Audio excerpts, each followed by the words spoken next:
that? Well, it'll be more than one. You know, when you look at a word like tribulation, there's a lot of words that surround it that, come from it or are associated with it. So when you think about tribulation, you can think about tribe. Every tribe has its own set of problems, doesn't it? You can think about tribute, which is basically a tax. Anybody here like paying taxes? But do you like the benefits if the tax is used right? Okay, we got an interstate system. We can travel from one end of the country to the other. Used to take 2 weeks. Now, depending on your driving habits and your stamina, 4 days you could be from the farthest corner to the other. Used to take 6 months in a covered wagon. And so, think about 6 months on the road in no hotels. Okay, you lived in whatever, your wagon. The taxes pay for our army to keep our enemies away, and the Navy to keep commerce flowing. There's a lot of benefits of it if it's used right. And then there's the word tributary. What's a tributary do? It feeds into it's a smaller stream that feeds into a bigger one and might feed into another bigger one, and it makes it bigger, right? So does anybody here feel like they're bigger than they were when they started out? In your size, you're bigger. In your character, you should be bigger, right? And how did that happen? Somebody added to you. A God-sent person. So I was thinking, and the Holy Ghost sometime will just boing, put something in your head and say, look that up. Anybody know what a rabbi is? Yeah, it means teacher, master, okay? And right off the bat I go, well, R-A-B means that, to enlarge something, to make it bigger, to increase it. And remember that God said during creation, he said, be fruitful and multiply. That's the word Rabbah, R-A-B. It's funny because Rabbah is bigger than Rab, but Rabbah is the root word for Rab. The bigger word's the root word for the smaller one. Hey, I don't make up the rules, I just find them out. But what does a teacher do? Adds to you, right? I didn't know something, the teacher teaches me it. If I'm in the right mood, want to humble myself to that teacher, believe what he says or she says, okay? In the olden days, the idea was you put the teacher on a pedestal, kind of. And then all around him, the students sat down lower than the teacher. Okay? That's why Paul says, I learned at the feet of Gamaliel. So you are at the feet of Jesus. You are at the feet of anybody. You have to place yourself there if you want to learn. And if you want to be added to. Now, if you look into our pop culture, it likes to take words and, use them in a certain way, and they use them in a certain way for so long that that becomes the meaning of the word, even though its original meaning wasn't that. Okay? One of them is gross. What does gross mean? It means big. And it also has a lot of other meanings, like fat. Okay? It also means I could go to the donut shop and get a dozen donuts, and they give me 12, or I could get a gross of donuts, which will make me gross. And how many is that? No, 144. A gross. Okay, a baker's dozen is 13. So what's that standing on the hill of Mount Zion with the lamb? A gross of thousands.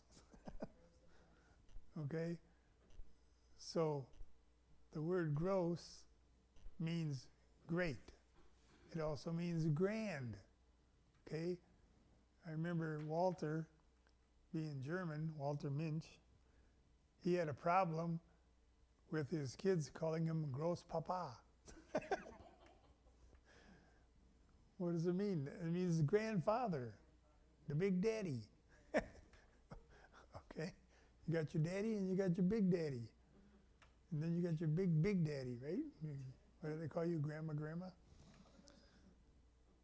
So when you're little, you want to be bigger.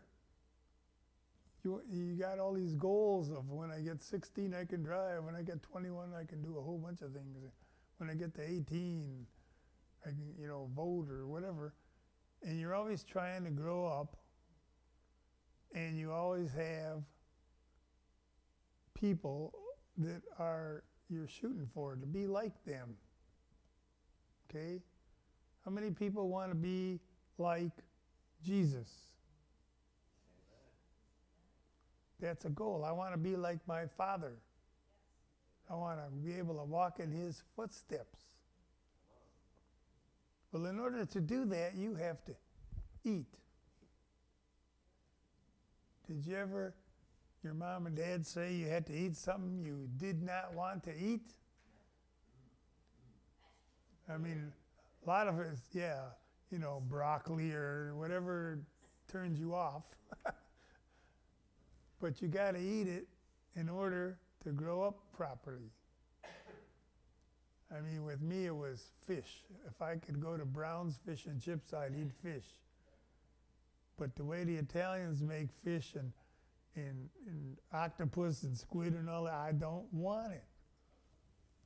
And being Catholic on Friday, that's what you got to look at.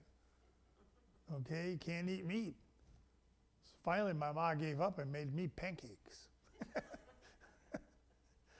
But I would not eat fish stew. To this day, I don't like fish stew or fish soup. Anything like that. Clam chowder, no. But the thing is when you think about tribulation, you think about having to do something you don't want to do in order to get the character Jesus has and grow. He learned obedience through the things that he suffered. Okay? So there I'd be, not wanting to eat something, and my grandma's over top of me, and she's telling me in Italian, mangia, eat. Vin gros cum babbo. Gross. Get big like your daddy. That's what she's telling me. That's my goal. Well, I don't want to eat that stinking fish. I don't even want to be in a room when you're cooking it. Okay? And that's how we look at tribulation a lot of times. We don't want to do it. Somebody will come up to you and say, Bill's character, I don't need it. I don't want to go through that to get the character. Forget it. But why does it say that God's people perish? for lack of knowledge and the lack of vision. You got to be able to see beyond your circumstances. What's the purpose of it? Why do I go to school? That's a tribulation, okay? I have to sit at somebody's feet. I have to humble myself, get up out of bed when I don't want to, eat my breakfast, get on a school bus maybe or whatever, however you get to school, and then put up with not just school itself, but the other kids. You might get bullied, you might get who knows what. And nowadays, you got to put up with the teachers. Well, it's a tribulation, but you know, somebody has to convince you along the way that you need this education in order to function out in the world when you get out there. Do you want to do it? Well, some kids play hooky. Some kids drop out. Does that help you? No, when you find out later, boy, did I mess up. Then you got to go get a GED or do something to get yourself back on track. But the thing is, you didn't have a vision past today. And so you needed a vision in order to go through it with a goal. Okay? You want to get a high school diploma. You know, nowadays they even do kindergarten diplomas. Do a lot. But it gives you something to shoot for. And then you want to go through college. And then however far you want to go in that. But you got to have a vision to keep going, to put yourself through the all-nighters and the midterms and the essays and all those things, because you see an outcome, a sheepskin, okay? A Stephanos Victor's crown. To be like my daddy. To grow up like him in every aspect. I just don't want to get as big as he is. I want to get as smart as he is. I want to pick up on as many things as I can from him and learn and learn and learn. And so, you know, sometimes we get off track. And a tribulation comes along that tells you, I need to look toward God. If I lose that vision for any reason or, you know, get off course, a tribulation might come along, and it's not that God's punishing you. If you do this, you're going to get this. No. It's a consequence of your actions.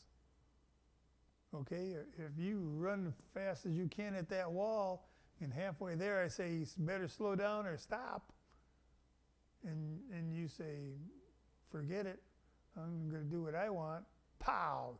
What happens when you hit that wall? Do you end up on the other side of the wall like you wanted to? Or are you still on the same side with a headache?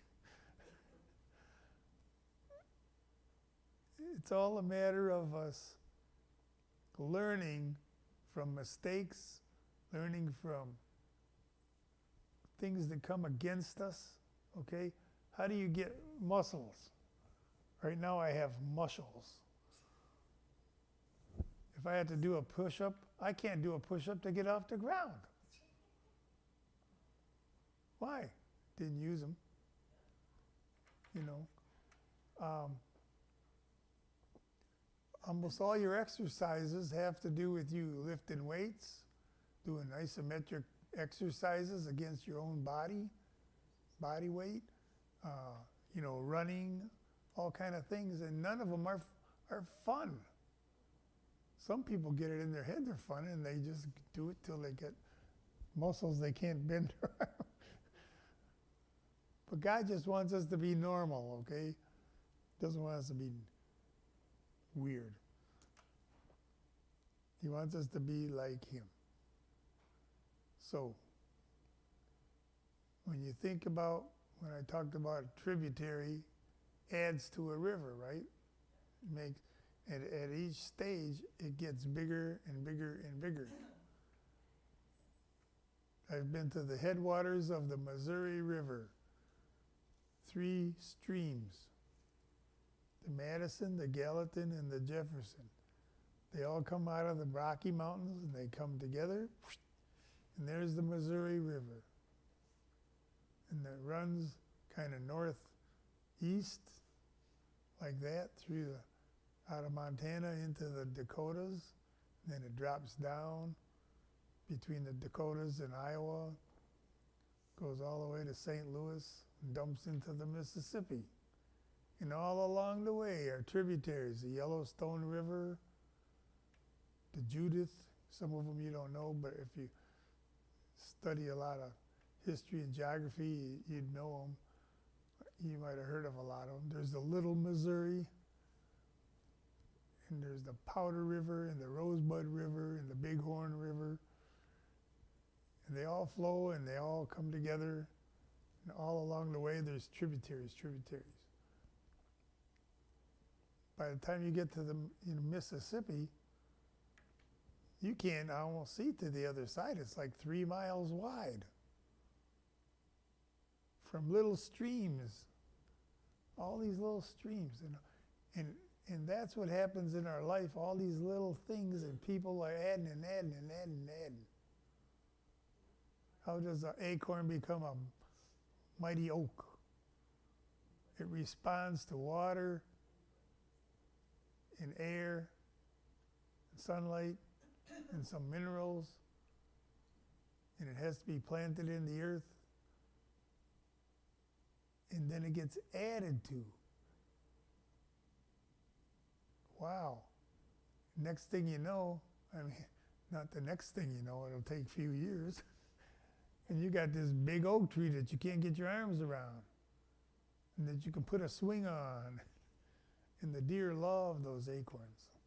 This past autumn, that's what they like to get fat on, full of protein for them. So it provides, you're going to be a provider also. It's not just all about us. It's going to affect the people all around us, this tribulation. So I'm going to read, if I got time here, I'm going to start at Deuteronomy 4:23, and I'm going to read to 40. So, we'll just keep going. Hopefully I won't gab too much about. I only want to talk about tribulation. This is the first place in the Bible the word shows up, tribulation. Okay? This is when Moses has told the people, I'm not going into the land, I'm dying here. And he gives them a prophetic warning and an encouragement too, but something they're going to have to hold on. And it's true right this minute. Okay? According to my watch, it's 9:50. It's true right now what I'm going to read to you. Because Israel's in a strait right now, aren't they? Yes. And why? You'll find out. He says, take heed unto yourselves, lest you forget the covenant of the Lord your God, which he made with you, and make you a graven image or the likeness of anything which the Lord thy God hath forbidden thee.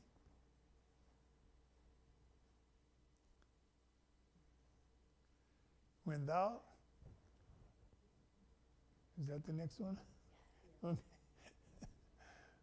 For the Lord thy God is a consuming fire, even a jealous God. And that word jealous doesn't mean like somebody trying to steal your wife or something. It means zealous. It's the good jealous. I want you to make it.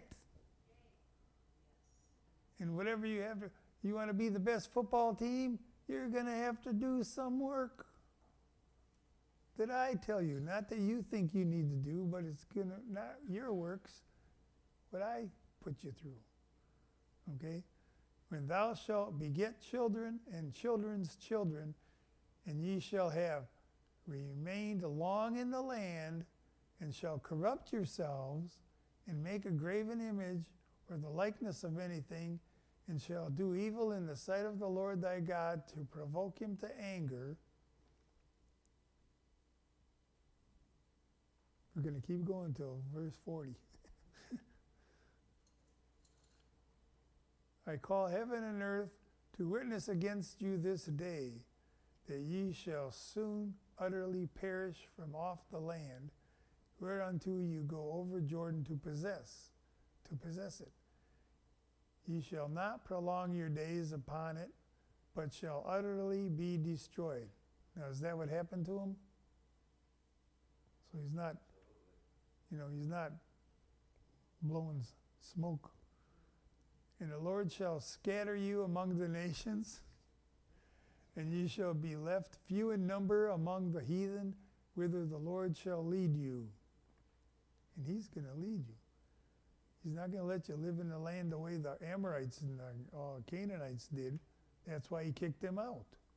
And he told them, you go back to their ideas, you're going to get kicked out too. And there ye shall serve gods, the work of men's hands, wood and stone, which neither see, nor hear, nor eat, nor smell. That's pretty bad. But if from thence thou shalt seek the Lord thy God, thou shalt find him, if thou seek him with all thy heart and with all thy soul. That's all you got to do to start getting yourself out of tribulation, find out what you need to do to get out of it. That he needs you to, wants you to do, that it's going to change you. When thou art in, there's our word, tribulation, and all these things are come upon thee, even in the latter days, if thou turn unto the Lord thy God, and shall be obedient unto his voice, for the Lord thy God is a merciful God, he will not forsake thee, neither destroy thee, nor forget the covenant of thy fathers which he sware unto them. And give me a second. We're going to look at the word tribulation here real fast, so you know what it's really saying. Okay? The word tribulation it's zar. It means narrow, or a tight place, trouble. And then this is interesting, also a pebble. Okay? Have you ever gone barefoot and stepped on a sharp stone? What does that feel like? And do you do something about it, or do you keep wanting to walk on sharp stones? Okay? You're going to go either get to a nice smooth place, or you're going to put shoes on. You're going to do something. And so, if you get the idea of that sharp stone poking into your foot, in the Greek, the word thlipsis means pressure. This pressure is going to push you in a certain direction. Okay? And we'll get into that later, but right now, okay. So, he's not going to forget the covenant of thy fathers which he sware unto them. For ask now of the days that are past, which were before thee, since the day that God created man upon the earth, and ask from one side of heaven unto the other, whether there hath been any such thing as this great thing is, or hath been heard like it. Okay?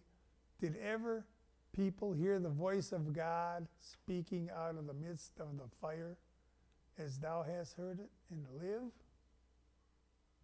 Every time God talked to somebody, they were afraid, I saw God, I'm going to die. Why? Because there's a whole bunch of stuff in me that can't stand in the presence of God. Or hath God essayed to go and take him a nation from the midst of another nation, by temptation, by signs, by wonders, and by war, and by the mighty hand, and by a stretched out arm, and by great terrors, according to all that the Lord your God did for you in Egypt before your eyes. Unto thee it was showed that thou mightest know that the Lord, He is God. There is none else beside Him. Okay? Don't get your mind on anything else. When trouble comes, don't depend on your money, don't depend on your intelligence, don't depend on even other people unless they're in the Christ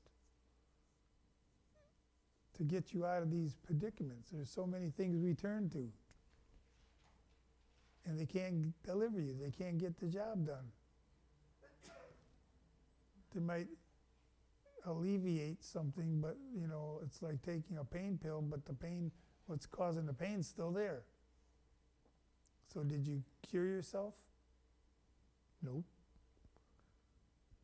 Out of heaven He made thee to hear His voice. Can you hear His voice? He's making us to hear His voice. That he might instruct thee. That's why I want to hear God's voice. I want Him to teach me. That He might instruct thee, and upon earth He showed thee His great fire, and thou heardest His words out of the midst of the fire. And because He loved thy fathers, therefore He chose their seed after them, and brought thee out of in His sight with His mighty power out of Egypt, to drive out nations from before thee, greater and mightier than thou art. Because your problems, your any sinful thing that might be in you that doesn't line up with God, okay, it's mightier than you are. Put it down. You want to try to get over alcoholism or something, it's greater than you are. Okay? But He's going to drive it out of you.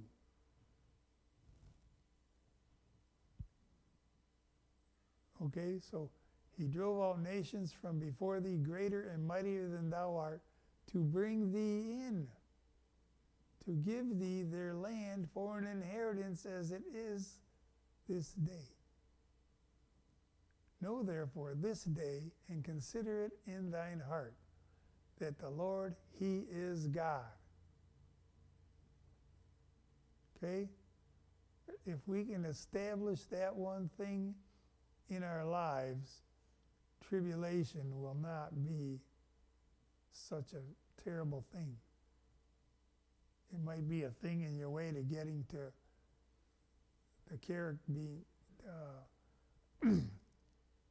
letting the character of God be placed in you. But that's what authority is about, to move those things out of your way, overcome. Everything is about overcoming.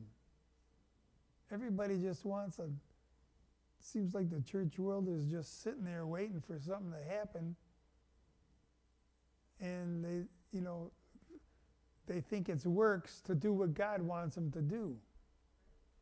It's works to do what you want to do, what you think works to get out of the problem. If I'm just good enough, well, sorry, you're not good enough. You have to have all. That's the difference between Jacob and Esau. Esau had enough, but Jacob had, it says enough, but his Hebrew word means he had all. God wants you to have all, not enough. What you think is enough.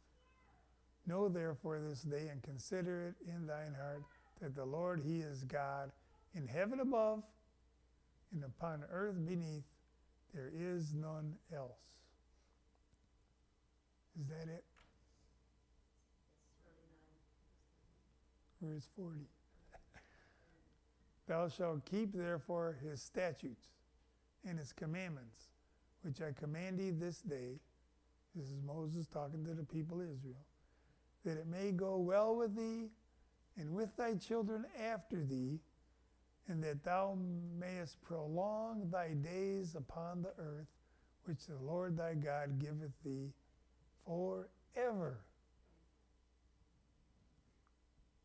Anybody want prolonged days?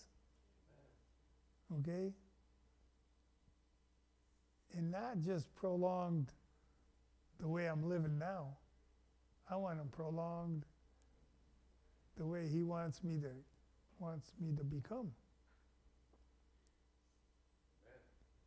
You know, my mom was getting toward the end of her days, and I don't want to live like this no more. I said, Mom, God doesn't want you to live like this no more. What if you could live in a different realm? Not the one you're living in now, but in a different thing. And that's what he wants us. So this just gives you an idea of the beginning.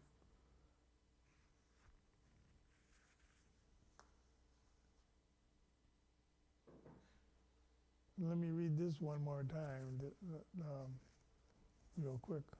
Verse 30, because this is where Israel is right now. And when thou art in tribulation, and all these things are come upon thee, even in the latter days, where are we now? Okay?